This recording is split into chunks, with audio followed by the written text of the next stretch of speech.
You're live. Okay. Good morning, everyone. I want to welcome you to the Savannah Chatham County School System Post-Secondary Options Month. We are glad to have all of our participants here. Today is Workforce Awareness Day. So I just want to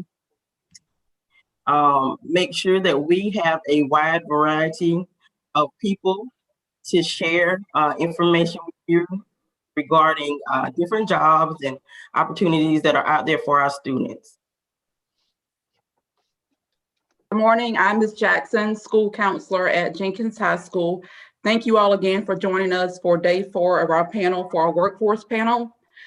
Before we get started with our Q&A panel session this morning, I do want to allow one of our panel members, Ms. Bishop, to share her personal story with us on finding her career path after graduating from high school. I think a lot of times students may think there's only one path or one way to actually go into a career, but her story is a little bit different, a little different journey that she took. So at this time, I'll allow for her to share that story with us, please. Ms. Bishop. Good morning. Can you guys hear me? Good morning. Okay, good morning. First and foremost, thank you guys for inviting Georgia Department of Labor to participate in this event another year. I am always excited to see the email come through my inbox and excited to just register. So thank you for inviting us to be here.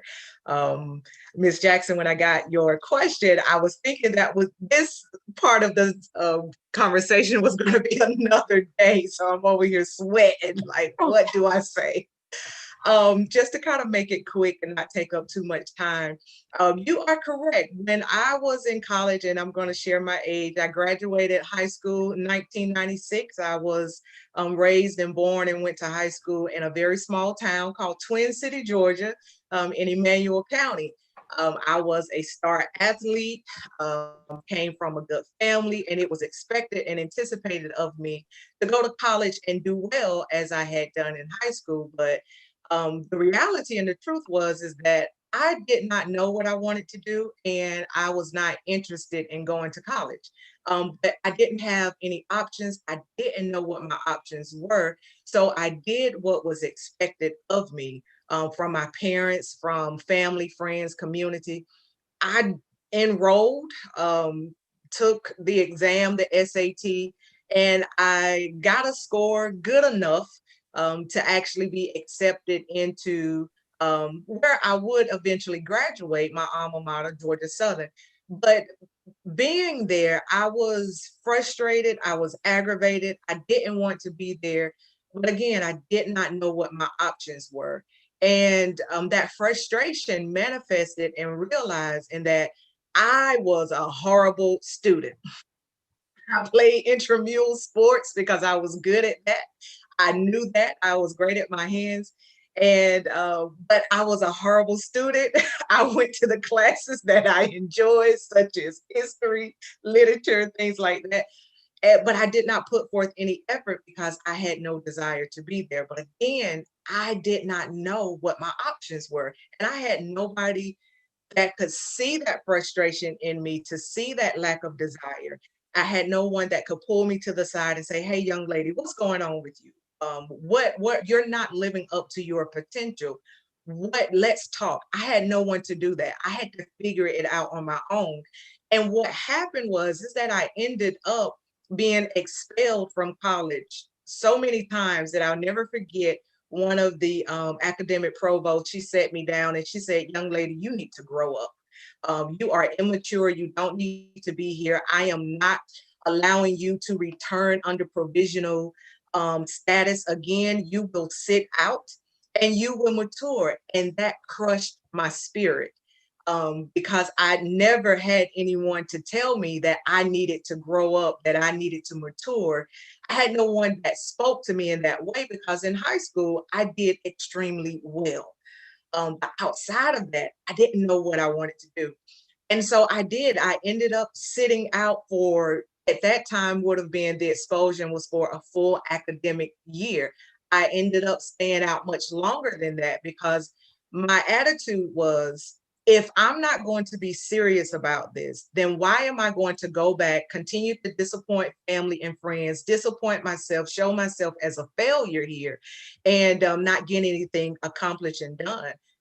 I then went into the workforce and began to work. And it was through the being in the workforce and then I began to develop skills and see what I was good at outside of playing sports, that I then had a confidence in myself that I could do more. I had courage, I could do more.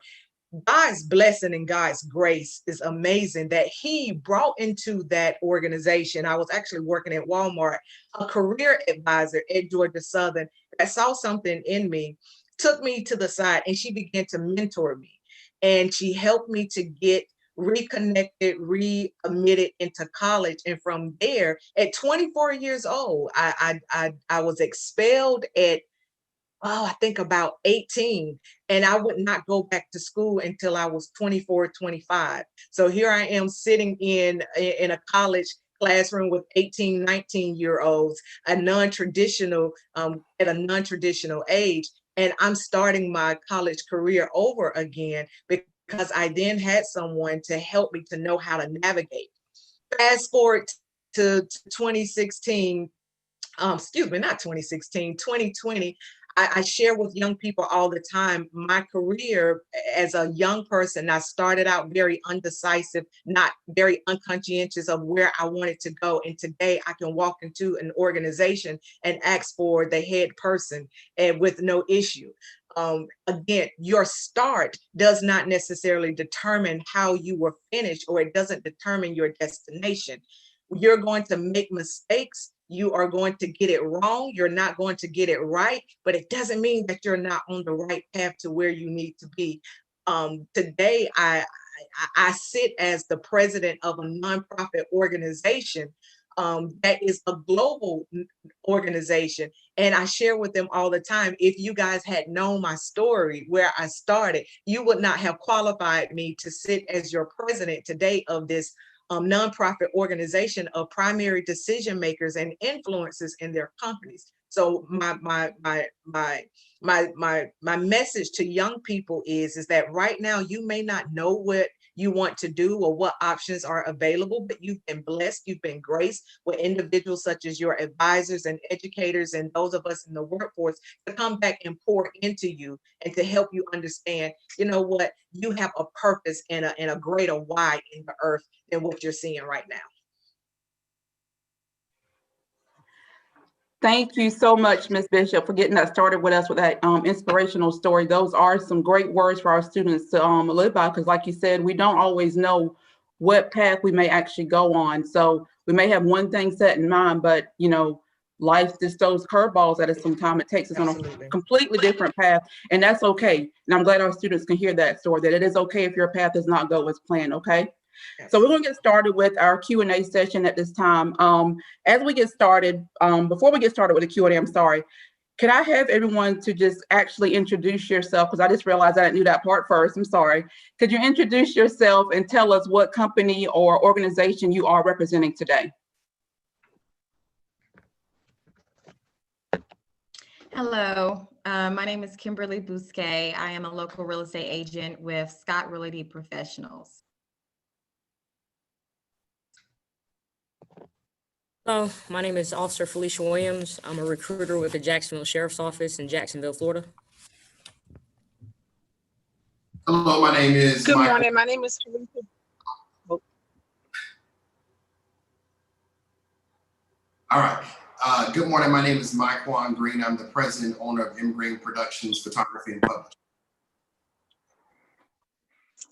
Good morning. My name is Felicia Jameson Keats, and I'm a sales director with Mary Kay Cosmetics, and I'm also a licensed social worker.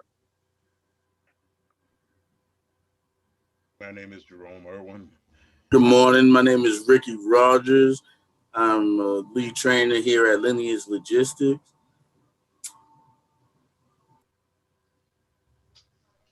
Good morning again. My name is Jerome Irwin. I'm the Vice President of Savannah Regional Central Labor Council, President of the A. Philip Randolph Institute, and part of the Builders and Trades Union here in Savannah, Georgia.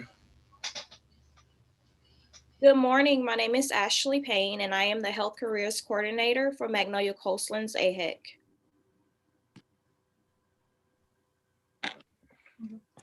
Good morning, everyone. My name is Tanika Rivers, and I am the Program Manager, Chatham Apprentice Program, nonprofit, Step Up Savannah.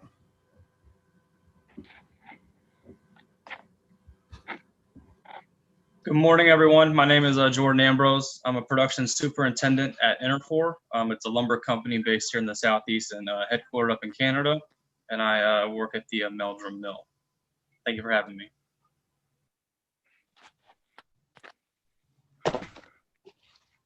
Good morning. I'm Michael Garvin, the owner of Smalls Funeral Home and Mag Enterprise of Guyton, Georgia.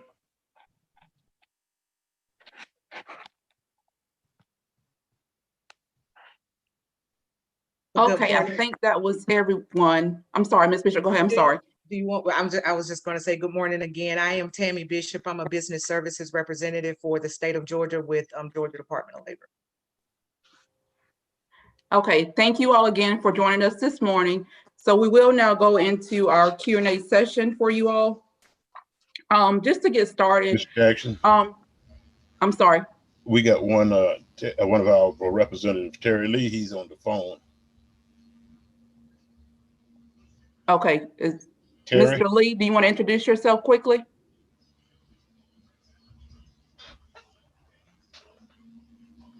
Well, he's on mute. I see that. Okay. I think he's saying he don't have a microphone. So. Okay. All right, so we'll go ahead and get started with the Q&A session. Could each of you please just kind of tell us what kind of led you into the career field that you are in right now?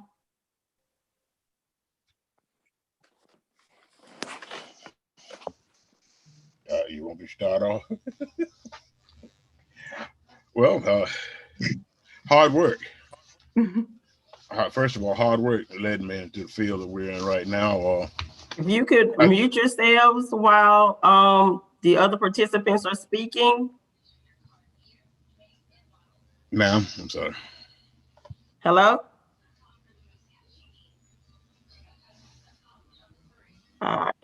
Mute on. Where's the mute on?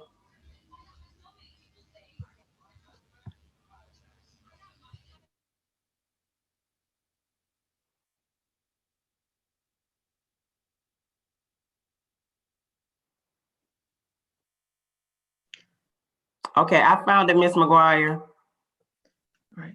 Mr. Irwin, you can go ahead and continue. Okay.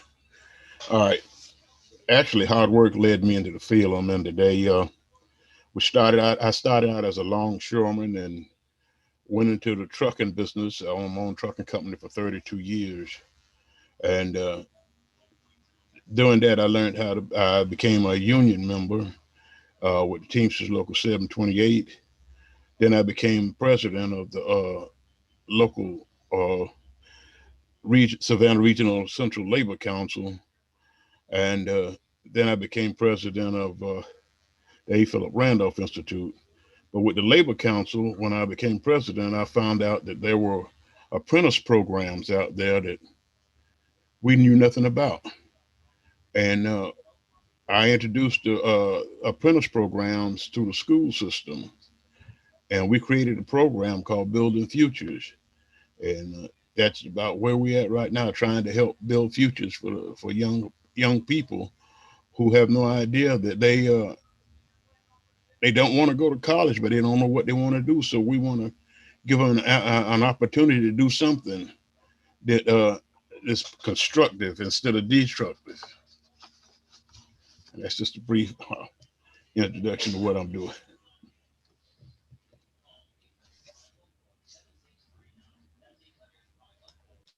I can say for me, starting in real estate, it was something that I always wanted to do, probably even from the age of 7. I can remember watching the classifieds as they ran across the screen and being able to remember every listing in the small town that I grew up in. So as I got older, I got a job in a grocery store, and a real estate agent went through my line and he said, "Kimberly, you have such a dynamic personality, you really should consider real estate after high school. And that's exactly what I did. So after I graduated, I enrolled in the real estate course, and I've had my license ever since.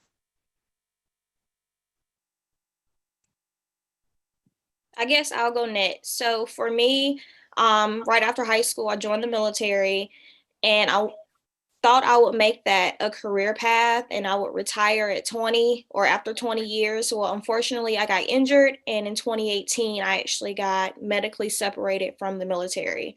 But in my time of being in the military, I knew I wanted to go to school, and my goal was to become a nurse anesthetist. Well, I started school. That didn't happen the way I thought it would, and I didn't know any other health career options because I knew I wanted to go into the healthcare field. And one day, another student mentioned to me the public health field. So I looked up public health classes, switched my major, got my bachelor's in public health, and I loved it. Went on to get my master's in public health with a concentration in health policy and management. And then I also noticed then that there's more to healthcare than actually nurses, doctors, and dentists. There's so many more healthcare fields out there that a lot of students just don't know about, and myself included, I didn't know. So that led me to where I am now, focusing on recruiting students into all of these different healthcare fields that's available to them.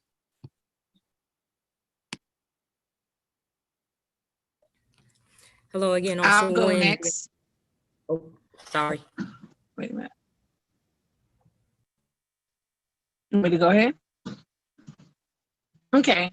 Well, my background is in social work. I've actually been in the social work field since 1998.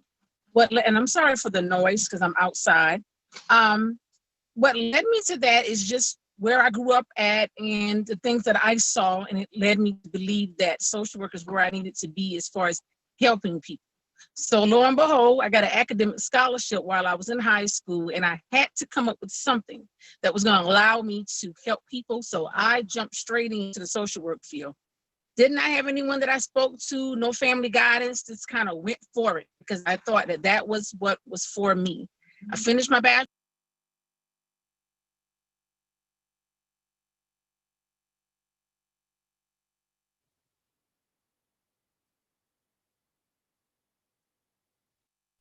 Okay, Officer Williams, if you can go ahead and go, because I think one of our participants lost their connection. So Officer Williams, if you can go ahead and share.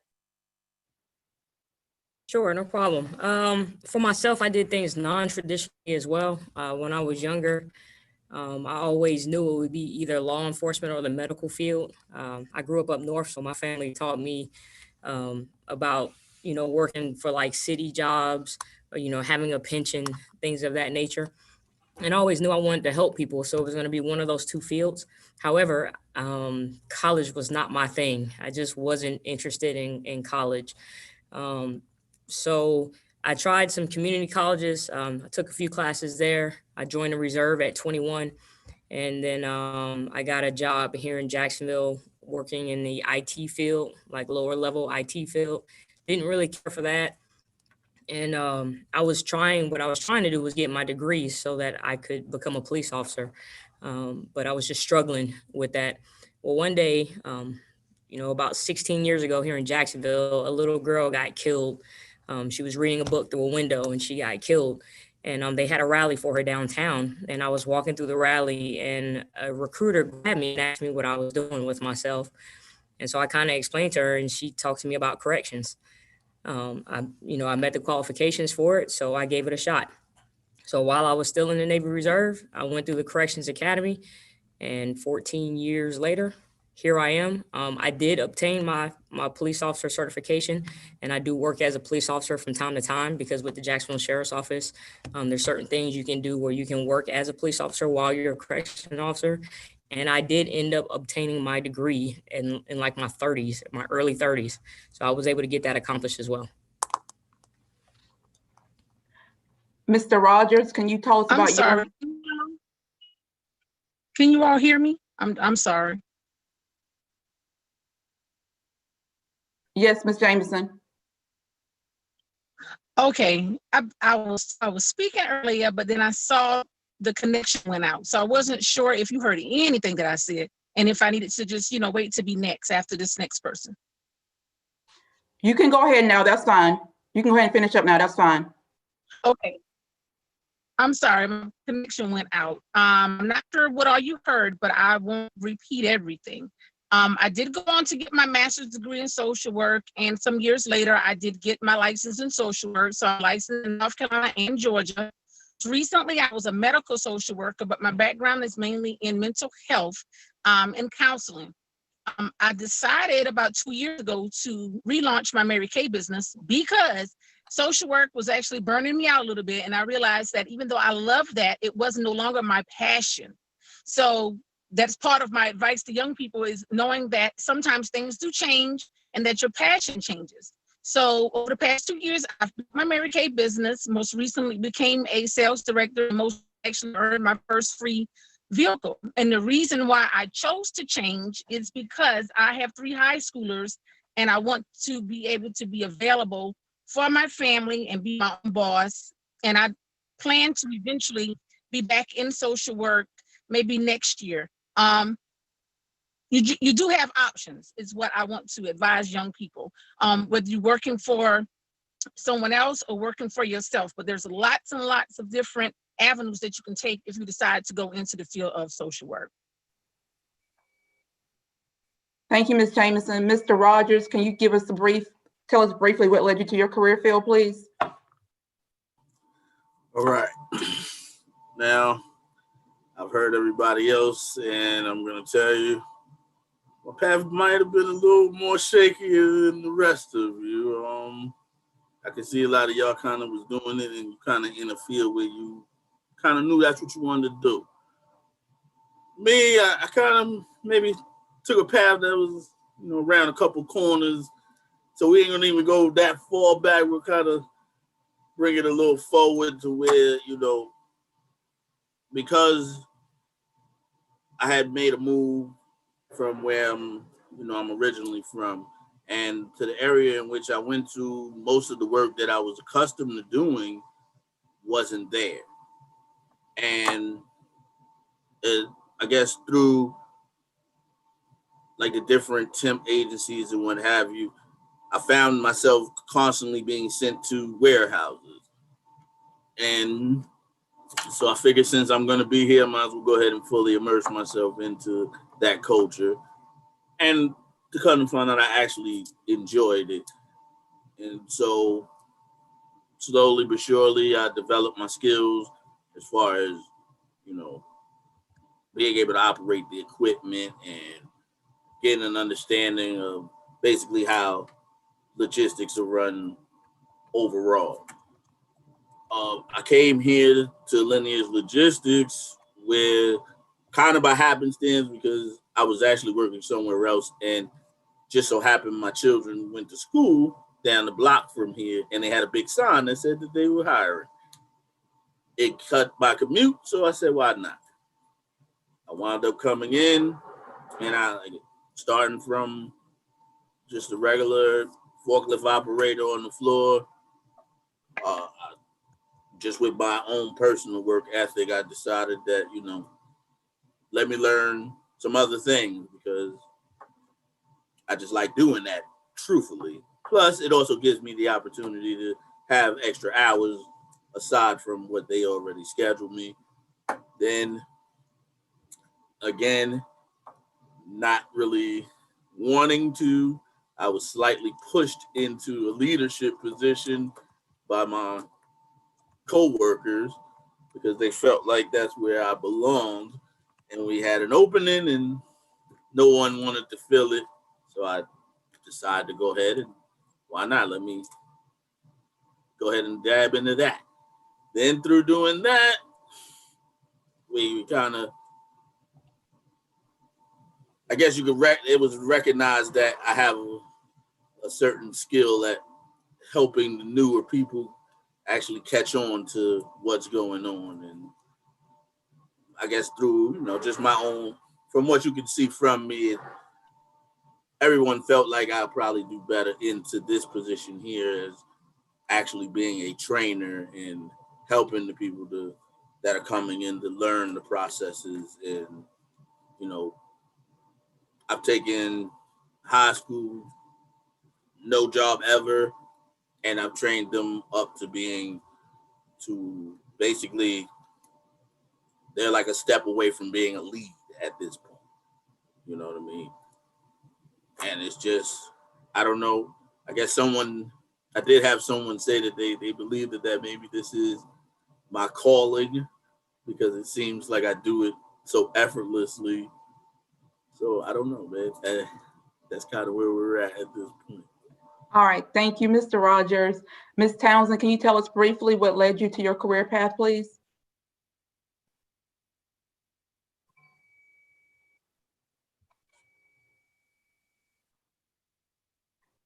Ms. Townsend, you're on mute.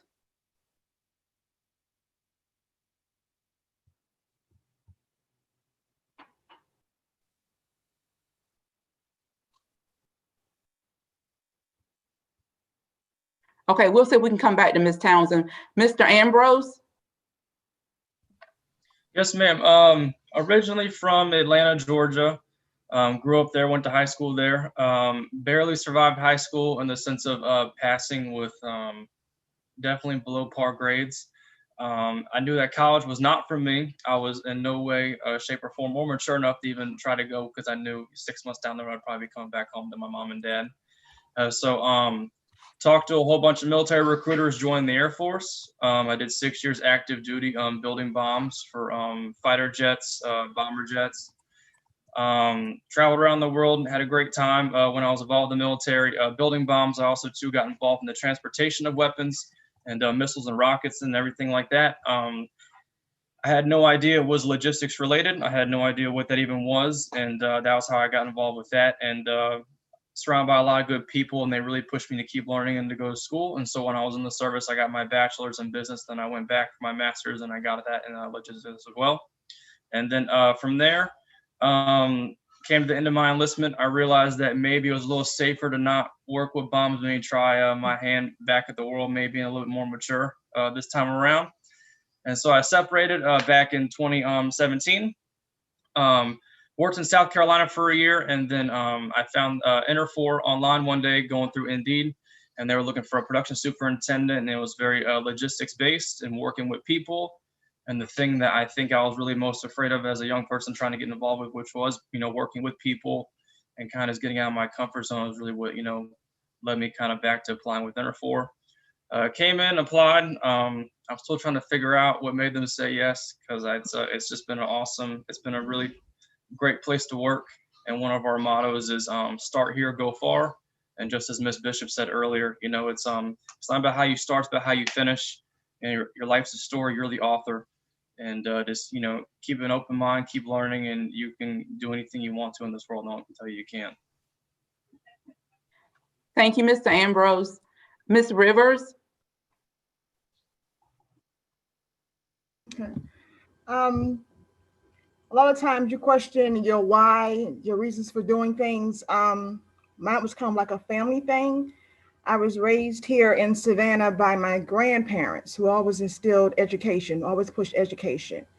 And so that's kind of how it started out. They always pushed, make sure you finish high school, go to college, that kind of thing. And so that's what I did.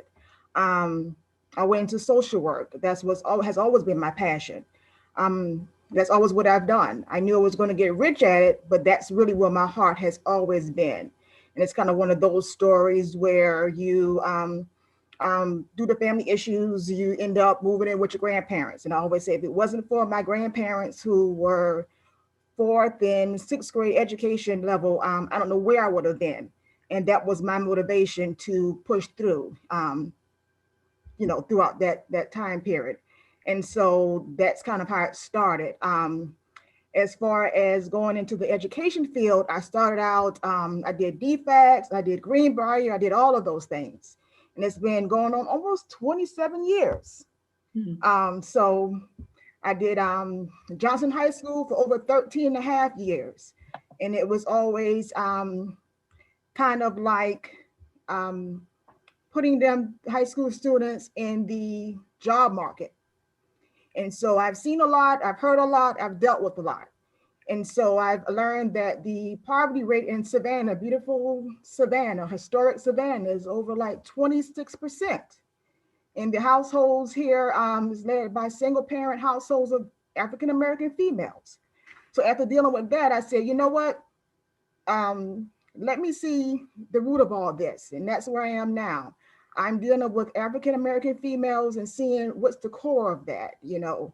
I've seen high school students who work full-time jobs, and it's painful. It's really painful to deal with that. Seeing these kids working 40 hours plus in high school and trying to make it. And so, you know, you go back and you see where is the root of all this? How do you deal with this? And that's where I'm at now, working with adults and parents and seeing how do we get them out of this poverty level. We look at the core of this and see, you know, Savannah is this beautiful town, city, and why is the poverty level so high here? And so, you know, and that's what I dealt with growing up, you know, uneducated parents just barely making it, grandparents barely making it. And how do we deal with that? How do we get past that? And so I'm trying to be beyond the norm and helping others be beyond the norm. Not just making it, but succeeding. Trying to make a difference. Being that difference. So that's where I am now. Thank you, Ms. Rivers. You're welcome. Mr. Miquan Green.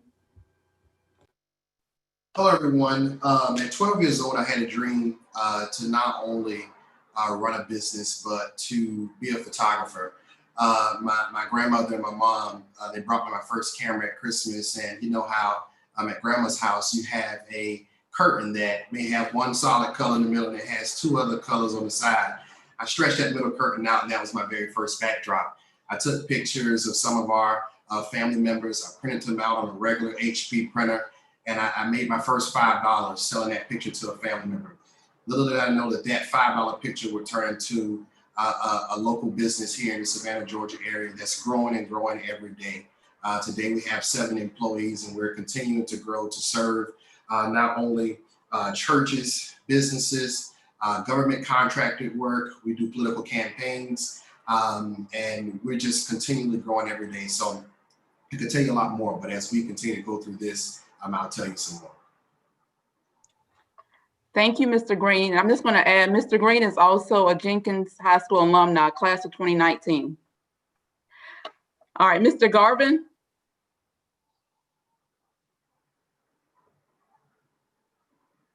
Good morning. Unlike some of you all that had some very exciting starts in life, mine may not have started somewhat on the same realm. Mine kind of started having a single mom with a stepfather who was not very much on the illiterate side, and moving to this town of Guyton and getting with the crowd of seeing folks, young boys doing things and being excited about what they was doing, and happened to have the owner of the funeral home just noticed us out there, and he came out and started talking to us. And he said, you know, you can be some good kids, but y'all ain't got no culture. Y'all need to be cultured. And I guess out of the 5 or 6 of us, I was the only one that really kind of listened. So I would say there's a good career path in just listening to your seniors and listening to adults. And so from that, it led to getting interested in the business, him bringing me in and showing me things. And, you know, when you're young like that and you're 14 and 15 and somebody allowed you to drive a car and all, you know, that's exciting. You know it was wrong, but it was something to grab your attention. And the next thing I know, I was driving in funerals and, you know, all the other kids was talking about, you know, that funeral boy, but, you know, I was the talk of the town. And it just kind of turned my interest, and he brought me in under his wings and began to show me the different things of the trade into the funeral service. And once I graduated from high school in '83, I went into the Marine Corps Reserve, spent about 6 years in there, came out and started a job at Union Camp at the time, International Paper Now, I think, or something. Worked there for a little while, and later on in life, I went to Georgia Pacific, which was Fort Howard when it came to Lincoln. And as of November the 30th, I have a little over 31 years, and I'm retiring from there and doing the funeral home full time. It'll be my only employment now. So all of that time I've been here at the funeral home. Upon him passing, had a fire back in 96 or sometime. And at that time he decided, you know what, I'm kind of old with rebuilding. Let me put you on the track. And then I became a partner in the funeral business. And then when he passed in, I believe it was 96 or 97 when he passed, shortly after that, I purchased his interest into the business, and here I'm now still trying to push forward. All right, thank you, Mr. Garvin. Ms. Muhammad.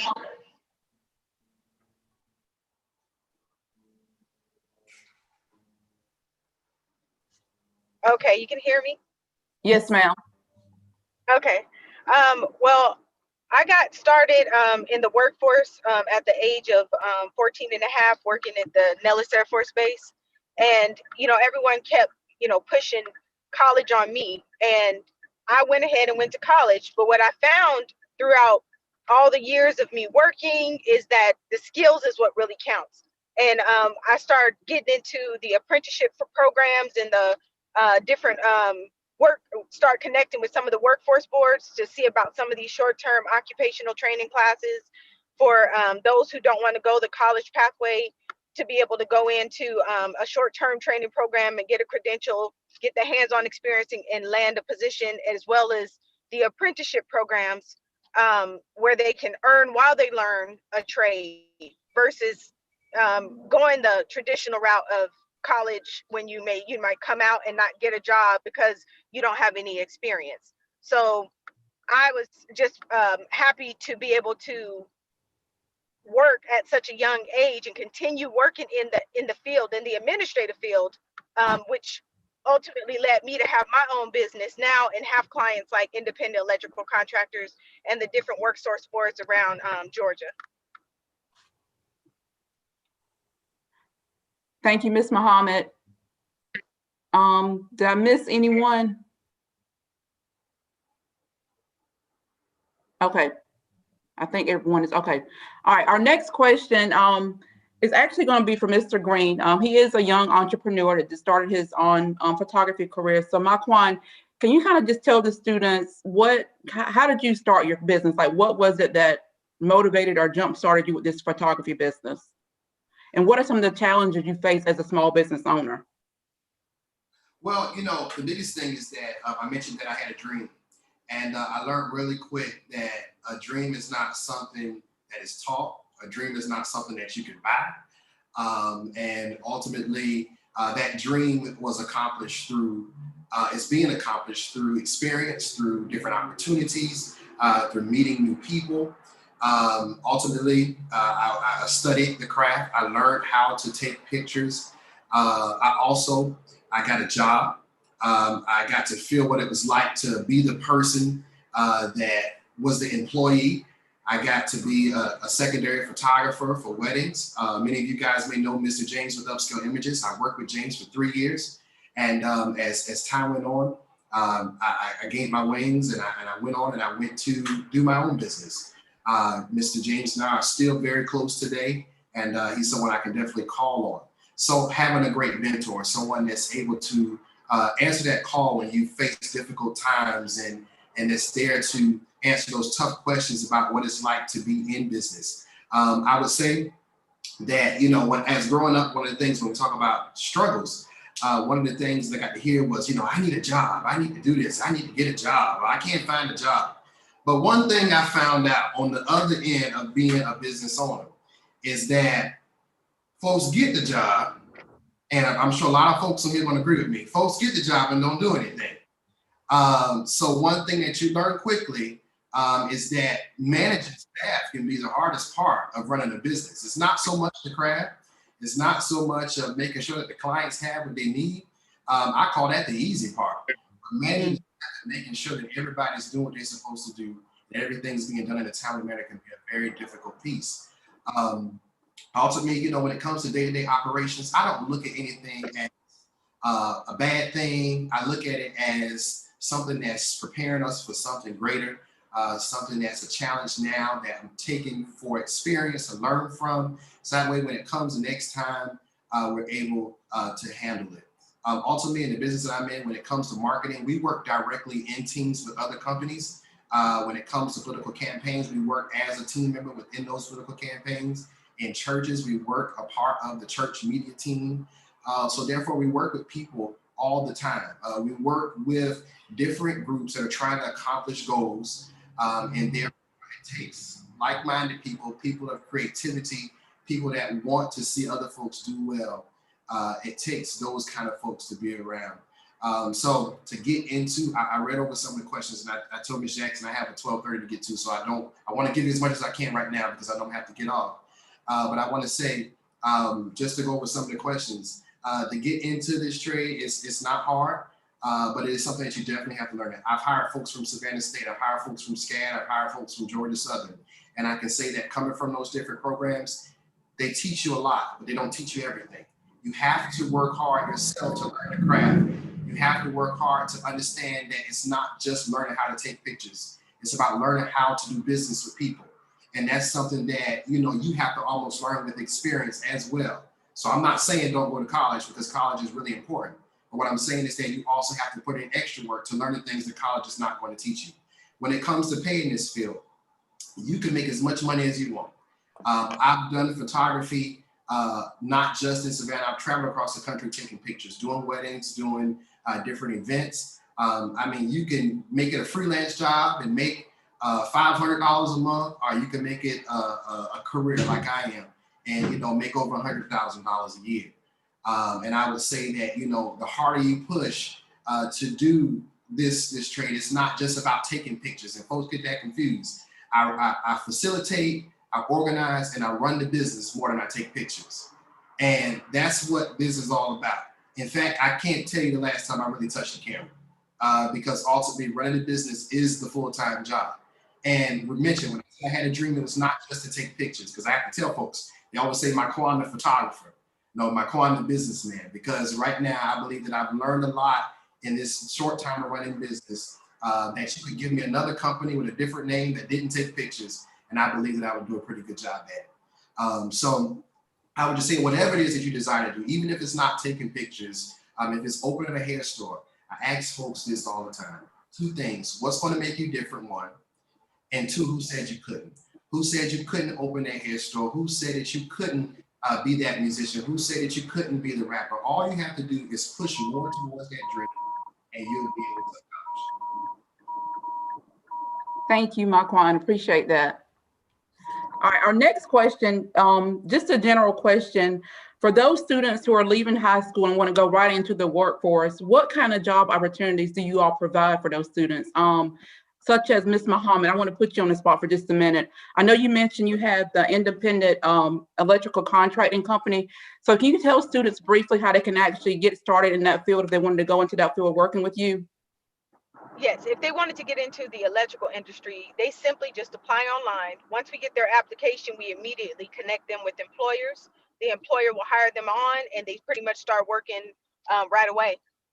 That's as simple as it gets with to become an electrician and get into the electrical field. Okay.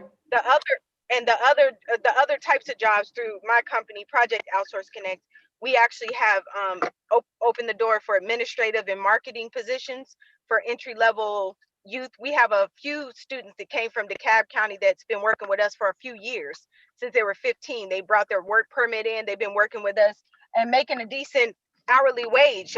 We start them off at $12 an hour, and then each year they're getting $1 to $2 increase. And we'll share that information with the students later on. I'll send it out to all the counselors as well if we have students who are interested in connecting with you, okay? Officer Williams, can you tell us briefly how students can actually, start in that field once they graduate from high school as well? Yes, ma'am. So with us, the application process is online. The minimum requirements are very simple. You have to be a high school graduate, and that can include a GED as well. High school graduate, driver's license, and be 18 years of age. Okay, so you apply online. The process, I know most people assume that the law enforcement process takes a lot of time. I have had somebody hired on from the time they input the application to the time we called them and told them they had the job in 21 days from start to finish. Now, we don't like to move that fast, but however we can. And then what they're applying for a position to be a corrections recruit. But it is a paid academy. They are getting paid $38,000 a year while they're in the academy to go through the academy. I mean, they're being paid to go to school. When they're done with the academy, their pay will go up to about $40,000 a year, and then it'll go to 42 when they're done with training. So we can take an 18-year-old with a high school diploma and a valid driver's license, and they can be making presumably $42,000 in their first year. And then right now we're offering a $5,000 sign-on bonus as well. So for Jacksonville, I'm not sure about Georgia, but for Jacksonville, that's well over what the average income is for a household at the age of 18. Again, it's at joinjso.com. They just go online and apply. And they can move as fast as they want to move. If they take a while to get us the documentation that we need, then it may take us a while to process them. But again, they can be processed in as little as 3 weeks. And our next training academy is going to be February 1st. That is awesome information, Officer William. Thank you for sharing that information. Mr. Ambrose? Yes, ma'am. So Interfor, you can go to interfor.com/careers. You can apply through there, and you can apply to any one of the mills around your area. Obviously, exclusive to Savannah is the Meldrum Mill. Have to be 18 years old, high school diploma or GED. We do a combine process, which is where we bring people in. We do one-on-one interviews. We take them on a mill tour, let them kind of get an idea of what they'd be doing every day. Entry-level positions we have are production workers, so either in the sawmill or in the planer mill, which is where you would find boards that have the high-quality finish to them, like at Lowe's or Home Depot.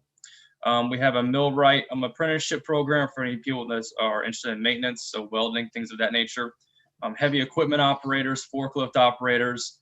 We have utility entry level. Everyone that comes in production starts at $15.75 an hour. And our maintenance program, if you go through that process and get hired on there, that starts at $23.85 an hour. So lots of room to grow, lots of areas to get involved in and always learn. And we're always looking to promote within. So as long as you show up to work, it's just as I said earlier, it's the hardest part is just once you got the job, that's almost the easy part. Now it's about, the day in and day out and doing the things that get better every day. Thank you, Mr. Ambrose. Mr. Rogers? Oh, yes, they can apply directly on our website at lineagelogistics.com. There will be a career tab, and you would just have to scroll through where you would find ranking, and you'll see all of the openings that we have currently. We are hiring for all positions here in the building. So that's everything from a general laborer on up to a high reach operator and jockey truck as well. As far as the qualifications are concerned, naturally for general laborer, you gotta wanna come and do some work. As far as the equipment,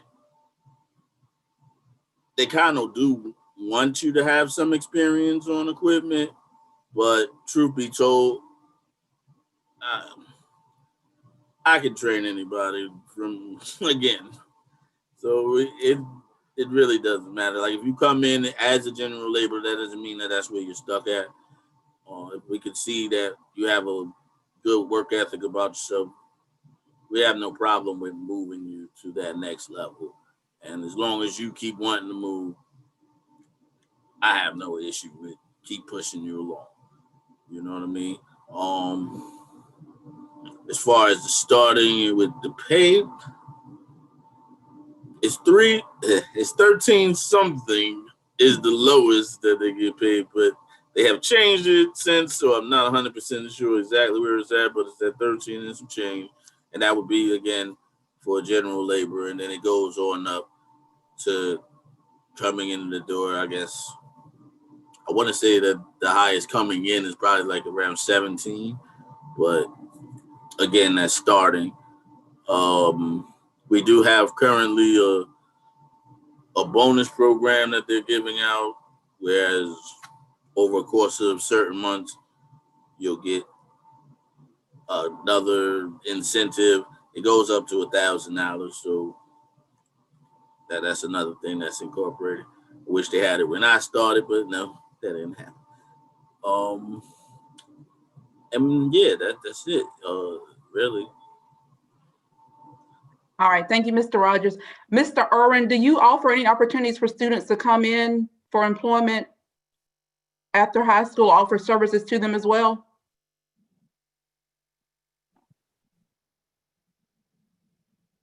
You're talking to me now?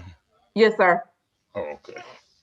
You said Owens, and I thought of somebody else. All right. Well, that's what we work with the Building Futures program. Okay. We've been going. That's why we were over at Beach and we were over at Grove High School, getting students that really didn't have the want to go to college and wanted to do something, and we that's what our program is for, is to give them the opportunity to do something different. I don't know if y'all can see it or not, but it's a pamphlet says North American Builders Trades. We work very closely with the builders and trades unions here in Savannah, and the electrical union, which Terry is a part of. They have a 5-year program in which when the students finish that program, they are certified electricians. They're journeymen.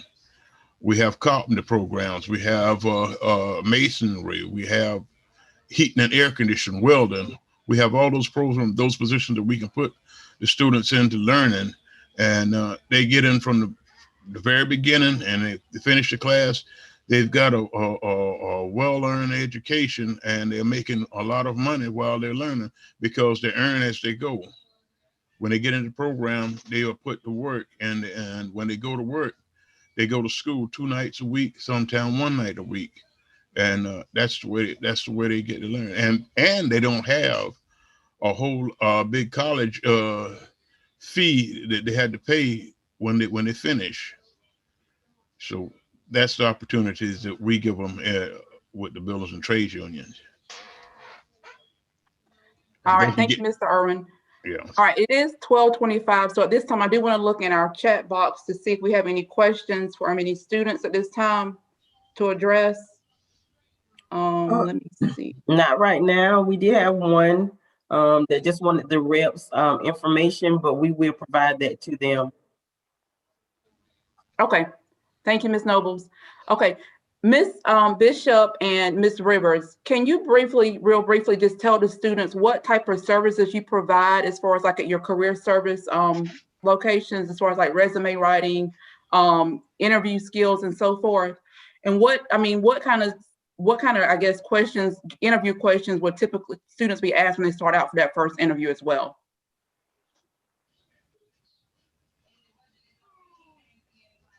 I can get started.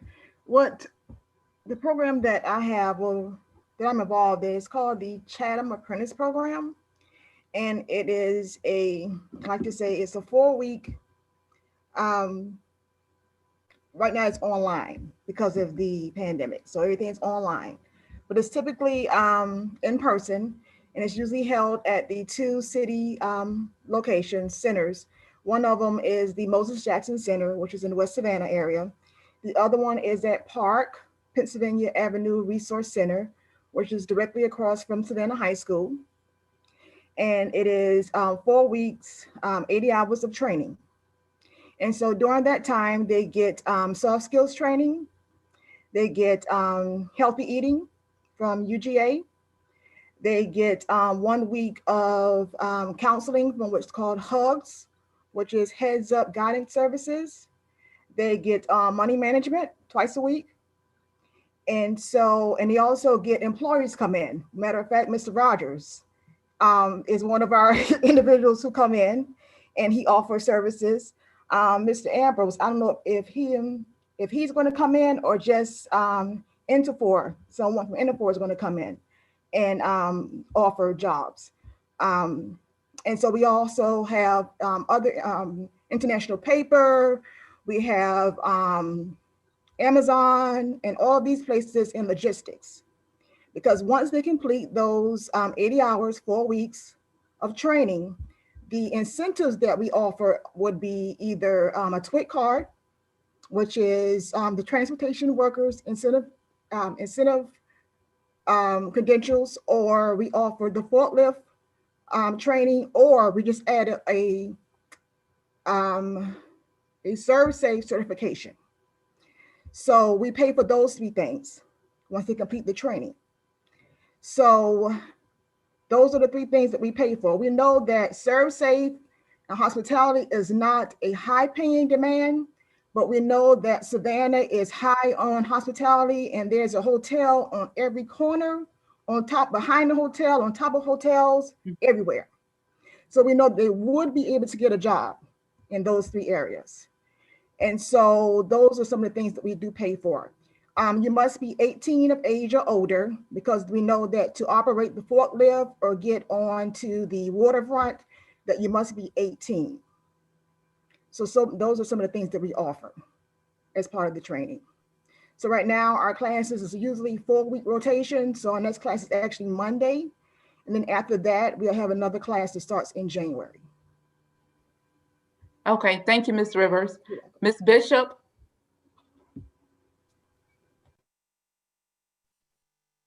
I think you're on mute, Ms. Bishop.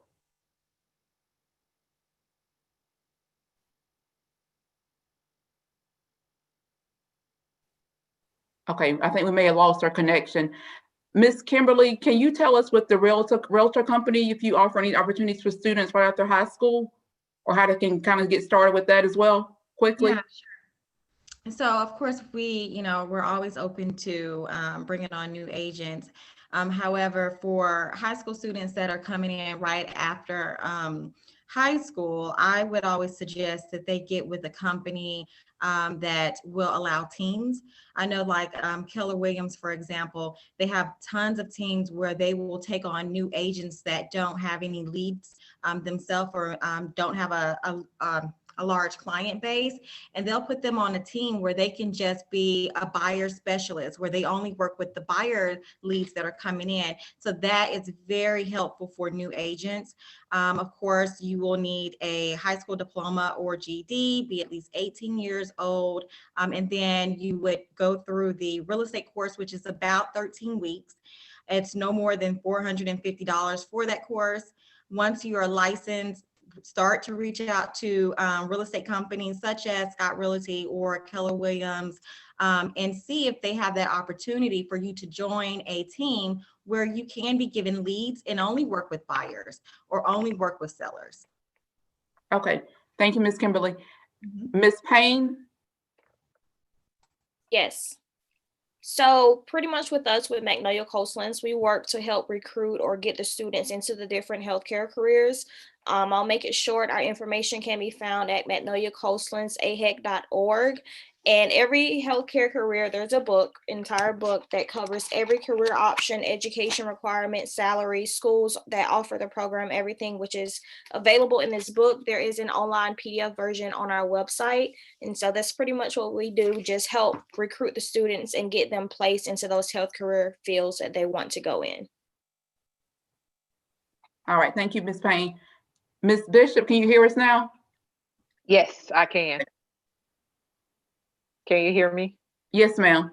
Okay, real quick, Georgia Department of Labor offers workforce solutions for individuals who are changing careers, who are unemployed, or who are just looking to make a shift in their career. A lot of the services are provided through our career centers. And what you'll find is that you can have, there are resume writing workshops, there are interviewing workshops. You are able to actually meet with a career specialist and sit down and craft out or carve out a path for you in terms of what job you are looking for and how you need to get there. We also make referrals to a lot of our stakeholders and agency partners to educational institutions such as the technical college, two-year college, or a university. And if we need to make a referral or make a connection, we're able to make connections with employers who are looking for job seekers that may not have a lot of experience, but they will provide training on the job.